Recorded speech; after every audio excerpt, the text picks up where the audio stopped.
Welcome back. The Jewish observance of Hanukkah will begin Sunday evening, and with us today to tell us about the Festival of Lights is Rabbi Akiva Hall. Thank you so much, Rabbi, for being with us today. My pleasure. Thank you for having me. Yeah, we were just speaking about, I can't believe it's this time of year, but Hanukkah begins in just a few nights on Sunday. That's right. Tell us a little bit about what you have planned. I know there are several events coming up. Right. So at our synagogue, Beth Israel, we are the only synagogue on the Gulf Coast. We are the center of the Jewish community.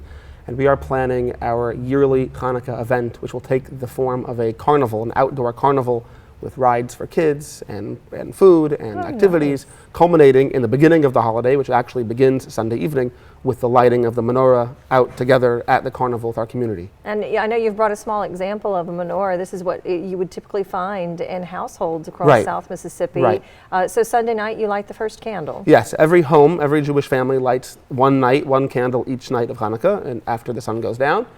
And at public events, Hanukkah parties, there's an idea to light a large menorah, just one, just to kind of publicize the story, publicize the miracle, and then each family should light their own menorah at home.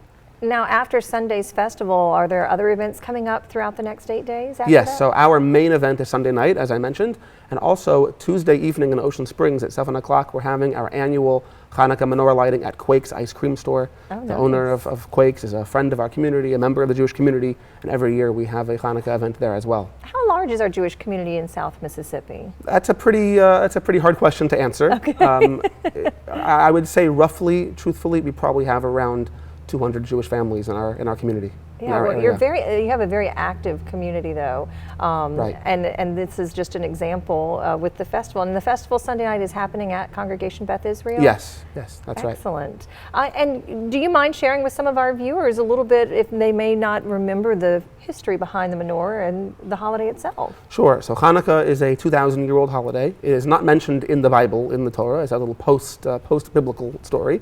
The Jewish people were facing extermination, not physically, but forced assimilation by the Greek Empire, which tried to eradicate the Jewish religion. The Jewish people fought back and drove the Greeks out of the land of Israel. And then the second part of the story is the Jewish people rededicated their temple, which was in Jerusalem and was defiled by the Greeks purposely.